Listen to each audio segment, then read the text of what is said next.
Sesuatu itu harus dilawan, bukan dihindari. Pagi itu, Akila masih dalam mode bahagia berkat nasihat dari sinar kemarin. Keberadaan keluarganya juga memberikan dukungan besar, membuatnya mampu menatap dunia dengan cara yang berbeda. Akila tidak akan mengulang cerita lama.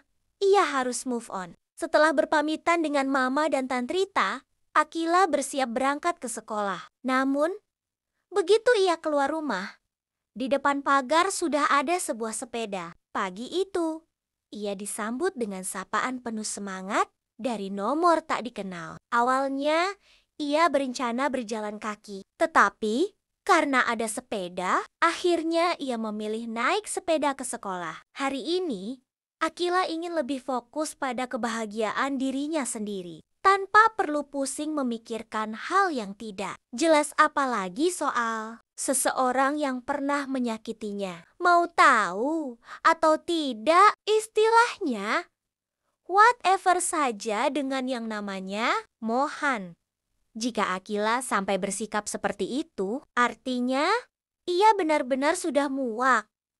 Atau mungkin hanya berusaha pura-pura cuek. Tapi bagaimana jika nanti ia berpapasan dengan Mohan dan Raisa? Apakah benar-benar bisa cuek? Atau justru ada rasa kesal yang tak bisa disembunyikan? Akila mungkin akan berpura-pura tidak peduli. Tetapi dalam hati, emosinya tetap mendidih. Apalagi kalau Mohan terlihat akrab dengan Raisa tanpa sadar. Ekspresinya mungkin akan berubah, atau bahkan cara mengayuh sepedanya jadi lebih kencang. Kira-kira Mohan akan sadar tidak kalau Akila sebenarnya kesal?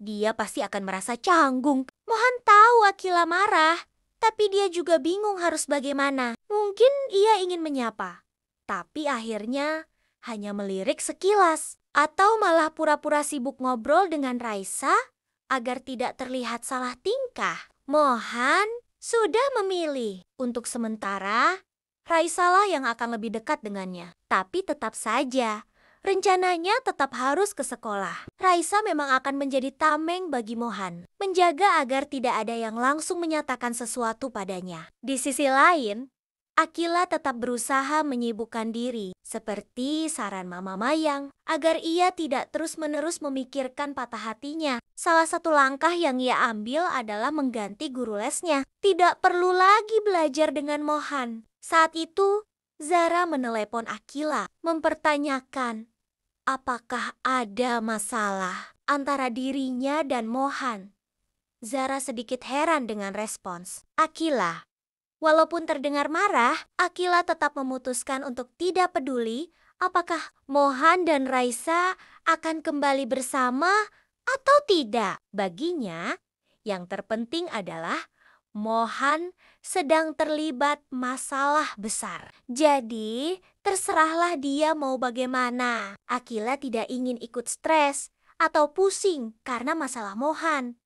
Yang pasti, Akila berhak untuk bahagia. Sementara itu, semalam Fatah menemui Mohan di ruko. Sayangnya, Noel dengan mudah terjebak dan langsung mengakui bahwa sewa ruko selama 2 tahun sebenarnya sudah dibayarkan oleh Fatah. Hal ini membuat Mohan meminta Fatah menghitung semua utang-utangnya.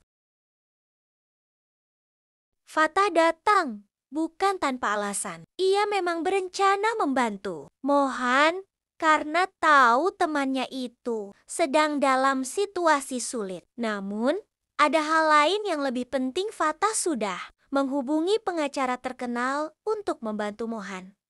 Setidaknya, dengan ini, Mohan akan aman dari orang-orang yang mengincarnya. Meski begitu, Fatah tidak bisa menutupi kekecewaannya. Mohan harus menjaga jarak dari Akila demi keselamatannya. Bukan karena tidak peduli, tapi justru karena Akila terlalu berharga untuk ikut terseret dalam masalah ini. Orang-orang itu menargetkan siapapun yang dekat dengan Mohan dan Akila bisa menjadi korban. Fatah tahu Mohan pasti berat untuk meninggalkan Akila. Tapi ada hal yang lebih mendesak. Karena itulah ia meminta Mohan mempertimbangkan mana yang menjadi prioritas saat ini. Perasaan cinta Mohan terhadap Akila memang kuat, tapi di saat yang sama, ia juga merasa butuh Raisa dalam situasi ini. Namun, berbeda dari sebelumnya. Kali ini,